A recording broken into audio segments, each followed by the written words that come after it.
Assalamualaikum warahmatullahi wabarakatuh.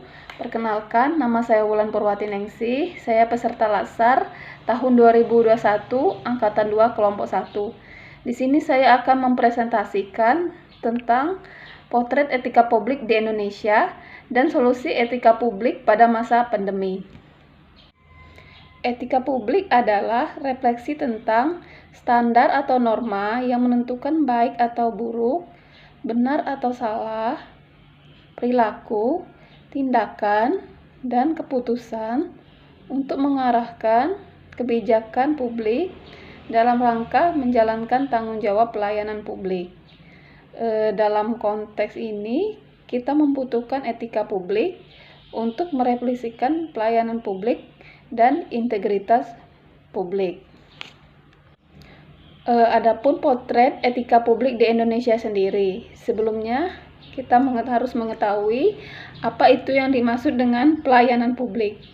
Pelayanan publik adalah segala kegiatan dalam rangka pemenuhan kebutuhan dasar sesuai hak dasar setiap warga negara dan penduduk atas suatu barang, jasa, dan atau pelayanan administrasi yang disediakan oleh penyelenggara pelayanan yang terkait kepentingan publik.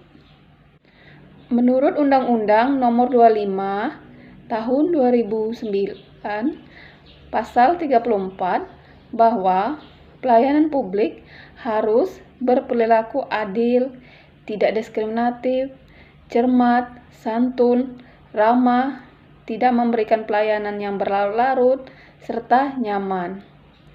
Dilihat dari pola penyelenggaraannya, pelayanan publik di Indonesia masih banyak mempunyai kelemahan dan kekurangan, seperti kurang responsif, kurang informatif, kurang aksesibel, kurang mau mendengarkan keluhan-keluhan publik. Di sini saya akan menerangkan sedikit beberapa gambaran pelayanan publik yang di Indonesia sekarang. Di sini ada beberapa contoh seperti terlihat di gambar, ada banyak berkerumunan masyarakat yang mengantri untuk melakukan pelayanan publik. Di sini dapat kita simpulkan bahwa kurangnya maksimal pelayanan publik yang dilakukan oleh suatu instansi sehingga pelayanannya masih amburadul. Kemudian ada birokrasi yang berbelit-belit. Selanjutnya itu ada kurangnya disiplin dari ASN atau kurangnya pelayanan masyarakat yang dilakukan oleh ASN. ASN-nya banyak malas di sana. Adapun beberapa contoh pelanggaran etika publik di Indonesia yang biasanya dilakukan oleh ASN seperti melakukan absensi kehadiran palsu, sering membolos yang tanpa keterangan yang jelas. Selanjutnya bersikap tidak santun dalam melayani pasien, tidak adil, pilih-pilih, dan pelayanan yang berbelit-belit atau tidak profesional. Yang ketiga, memakai fasilitas atau barang negara untuk keperluan pribadi. Selanjutnya, saya akan menjelaskan tentang solusi etika publik di zaman pandemi. Kita semua tahu, zaman pandemi ini kita menerapkan yang namanya era new normal.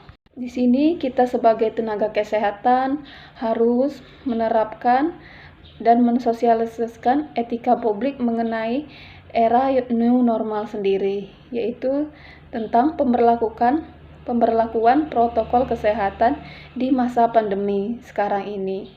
Yang pertama, seperti etika publik untuk memakai masker. Pada saat keluar rumah, kita diwajibkan untuk memakai masker. Ataupun di dalam rumah sekalipun, ketika kita kurang merasa sehat, kita diwajibkan untuk memakai masker. Dan misalnya kita juga diwajibkan memakai masker dalam menjalankan kegiatan kita sehari-hari.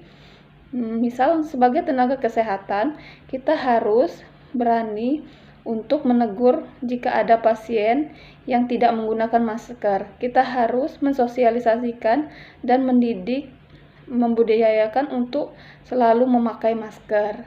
Selanjutnya itu zaman era new normal ini kita harus menjaga jarak untuk menghindari kerumunan. Menjaga jarak sendiri bisa kita terapkan pada saat pelayanan terhadap pasien. Yang ketiga, etika publik. Solusi etika publik pada zaman pandemi ini yaitu kita harus selalu menjaga kesehatan. Salah satunya dengan mencuci tangan sebelum kita makan, sebelum kita melakukan aktivitas, sebelum kita memasuki kantor. Semua harus dibiasakan seperti itu. Yang keempat, kita harus membatasi mobilitas kita. Jika tidak terlalu penting, jangan keluar rumah. Karena hal ini dapat meningkatkan penularan virus COVID-19. Yang kelima, yaitu menghindari kerumunan. Terapkan etika untuk menghindari kerumunan, untuk menghambat penularan virus COVID-19. Pada saat zaman pandemi ini, untuk sistem pelayanan publik seperti pelayanan kesehatan, pelayanan pendidikan, pelayanan untuk surat menyurat atau administrasi itu bisa kita terapkan pelayanan secara online. Seperti pada saat sekarang ini di dunia pendidikan untuk bersekolah itu bisa kita terapkan secara Zoom. Misalnya untuk pelayanan kesehatan bisa diterapkan pelayanan secara online. Baiklah, itulah tadi presentasi dari saya. Semoga bermanfaat. Terima kasih.